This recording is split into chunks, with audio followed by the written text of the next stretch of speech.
스마트폰은 현대인의 필수품 중에 하나입니다. 이제는 시계도 스마트워치를 사용하죠. YTN 사이언스라는 채널에서 가정집들을 방문해서 집 안에 세균이 어디에서 가장 많이 검출되는지 실험을 했었습니다.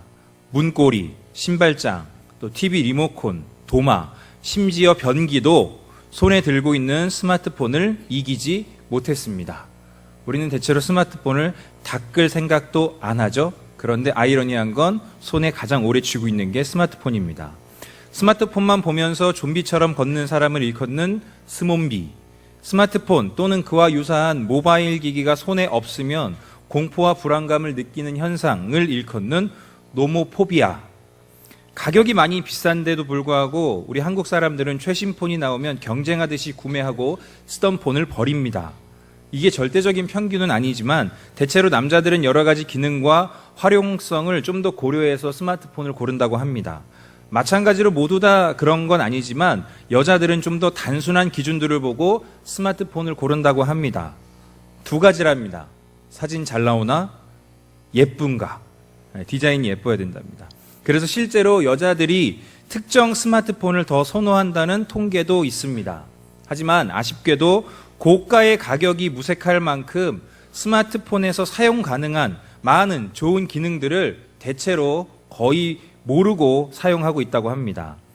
저도 올해 초에 스마트폰을 바꿨는데 처음으로 좀 보급형 이런 거 말고 좋은 걸로 바꿔봤어요. 그래서 기능들이 궁금해서 막 검색을 해보다가 몇 개의 영상을 검색하다 보니까 이거 타인의 도움을 굳이 받을 필요가 없다. 내가 혼자 다 이 기능들을 찾아볼 수 있겠다라고 깨닫게 되었습니다.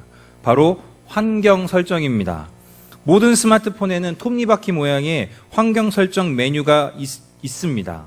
대부분의 기능은 그 안에서 다 찾아서 내가 원하는 대로 설정할 수 있죠. 이 환경 설정의 메뉴들을 하나하나 눌러보면 내가 쓰고 있는 스마트폰이 어느 정도 수준의 핸드폰인지도 금방 알 수 있습니다. 여러분은 혹시 여러분의 스마트폰을 그 비싼 가격만큼 잘 활용하고 있습니까? 에스겔은 제사장 가문에서 태어났습니다. 제사장이 되어서 성전에서 하나님을 섬기는 일을 할 사람이었습니다. 원래 30이면 제사장으로 일을 시작하게 되는데 바벨론에 의해서 나라가 망하게 되면서 그는 26세 포로로 끌려가게 됩니다. 포로가 된 이스라엘 사람들이 모여서 슬픔을 나누던 장소가 있었는데 그곳이 그발 강가입니다. 30이 되었을 때 그는 그 강가에서 하나님의 말씀을 받게 됩니다. 비록 그가 예상해 왔던 모습대로 하나님을 섬기는 성전에서 제사장이 된 건 아니었습니다. 하지만 그는 이제 포로가 된 이스라엘을 향해서 하나님의 말씀을 전하는 하나님의 파수꾼이 됩니다. 이런 상황에서 선지자들이 하나님께 받는 그 말씀의 주제는 어지간하면 두 가지로 취하게 됩니다. 첫째, 너희들이 왜 이런 징계를 받고 있는지 그 이유를 알려주는 겁니다. 둘째, 그럼에도 불구하고 하나님이 너희를 버리지 않으신다. 여전히 하나님은 너희의 하나님이고 여전히 너희는 그 하나님의 백성이고 앞으로도 그럴 것이다. 이 두 가지입니다. 파수꾼으로 부름받은 에스겔, 아이러니하게도 하나님은 당신의 말씀을 전하게 될 에스겔의 혀를 입천장에 붙여서 말을 못하게 하십니다.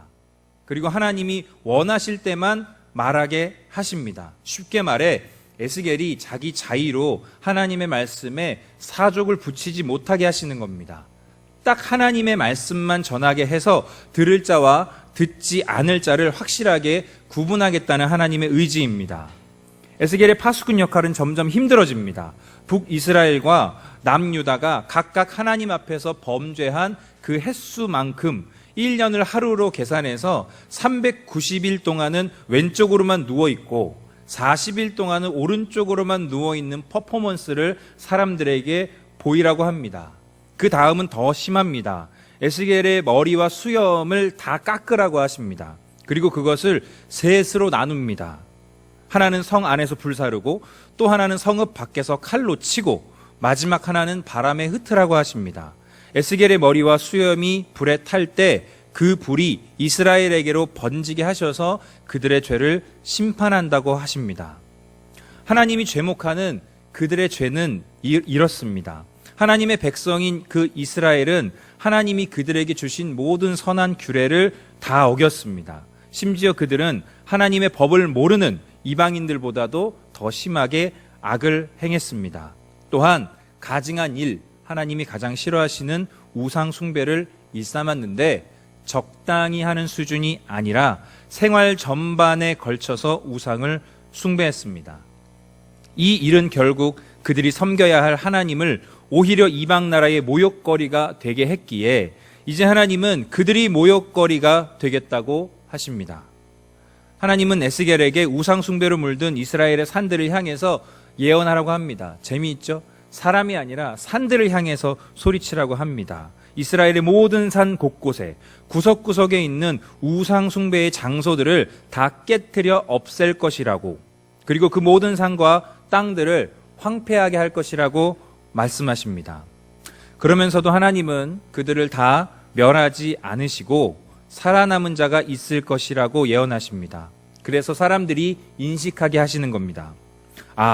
아무리 하나님의 백성이라도 극악무도한 죄들을 계속 행하고 돌이키지 않으면 하나님이 분명히 우리를 이렇게 징계한다고 하셨는데, 하나님은 말씀하신 대로 행하시는 분이구나. 오늘 본문 말씀 10절입니다. 함께 한번 읽어보겠습니다. 그때야 그들이 나를 여호와인 줄 알리라. 내가 이런 재앙을 그들에게 내리겠다 한 말이 헛되지 아니하니라.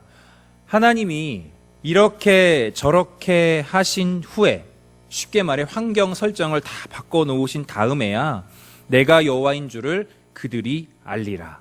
이 표현이 에스겔에서 계속 반복되어져서 나옵니다. 여기서 우리는 당신의 자녀들을 향한 하나님의 징계의 목적, 그 종착점이 어디에 있는지 명확하게 깨닫게 됩니다.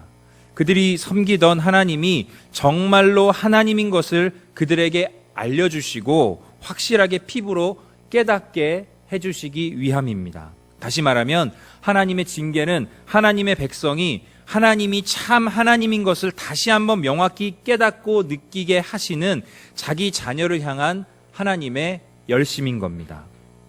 하나님의 사람들이, 모든 사람들이 하루하루를 살아갈 때에 가장 중요한 인생의 방향은 어디에 있을까요? 무엇을 느끼면서 살아야 할까요?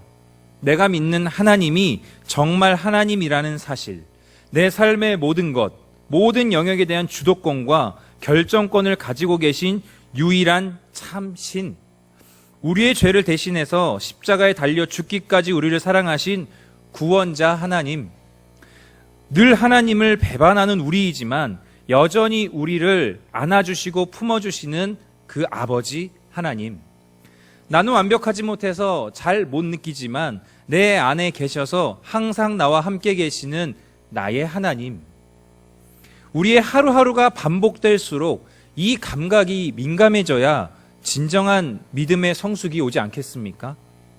스마트폰의 환경 설정 메뉴에 들어가서 이것저것 눌러보면 내가 가진 스마트폰의 수준과 가치를 알게 됩니다. 하나님은 오늘 우리의 삶의 현장 곳곳에서 하나님을 참 하나님으로, 나의 아버지로 깨닫고 느낄 수 있도록 우리의 환경을 설정해 놓으셨습니다.